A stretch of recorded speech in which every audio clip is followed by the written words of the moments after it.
Thank you, Mr. Chairman. We've had some interesting testimony, and testimony has touched on LNG exports from a myriad of perspectives, and all of these perspectives are quite important.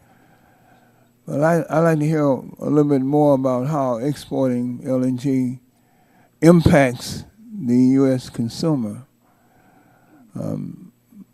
Unlike oil, which is set on whose prices are set on the global market, natural gas prices are set on the regional scale, or in North America and Europe, and also in Asia. And today we're paying reasonably low prices for natural gas, less than $4 per gallon. But when you compare Europe, they're paying $10 per gallon, and in East Asia, $12 to $15 per gallon. And experts expect these prices to increase over the coming years. As a matter of fact, the EIA estimates that Henry Hub spot prices for natural gas will increase by 2.4% as producers began drilling more oil, especially in more difficult terrain. And so the question I have is, how will this exporting LNG impact the cost of natural gas for America's families and consumers and the manufacturers? Will this impact be significant, and will it be widespread in the various and different sectors of our economy?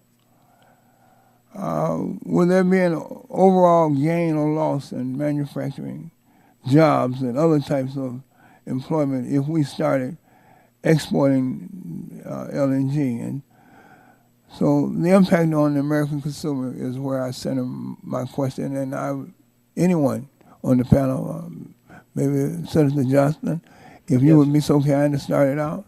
Thank you, Mr. Rush.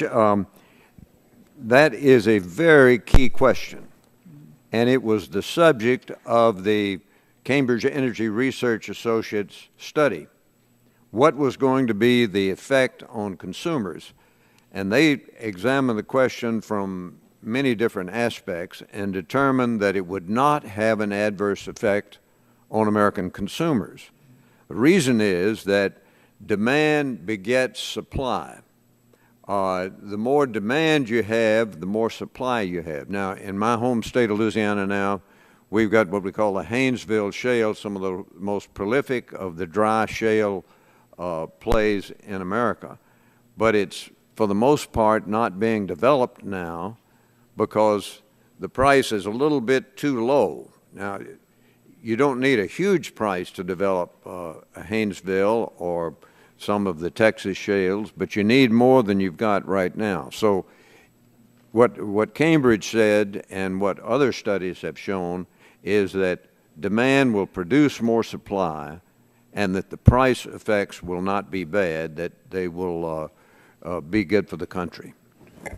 There's a Brookings study on that point. There's a Council of Foreign Relations study on that point.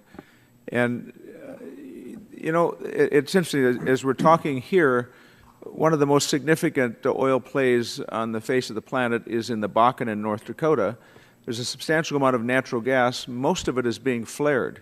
I mean, if you fly over that place at night, it looks like another giant American city because the price of gas at this point is not high enough to suggest to them they want to build the pipelines to gather it.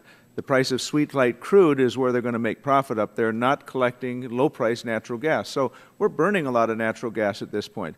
But my point was that there are studies that have been done, 3 of which I've looked at, that suggest export of natural gas would have rather minimal impact on the U.S. consumer.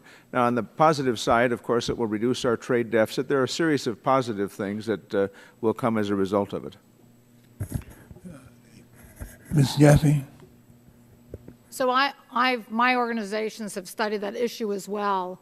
I would say that over time, the natural gas market, we're currently studying that market together with Harvard, the natural gas market is going to look more like the oil market. In other words, the United States will probably not be that isolated a market. And if we do not export LNG from the United States, what will happen is gas from Canada will be exported through different projects that would be proposed through Canada. So you're going to have natural gas exports from North America one way or the other. And that'll affect sort of a global effect on the price where, in the end, the price in Asia that you cited will come down over time as natural gas projects in Australia and other places come online. We have a global surplus of natural gas. It will assert itself more and more over time. And I do believe that that would give protection to U.S. consumers. You know, the oil industry is a cyclical industry.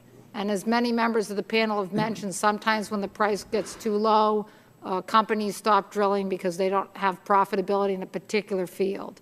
But, and that causes some volatility for consumers. But overall, there's so much natural gas supply that it's hard to foresee we would go back to a condition that we saw several years ago where the price of natural gas in the United States was $10. It would take something very extreme to produce that kind of result. Gentleman's time is expiring.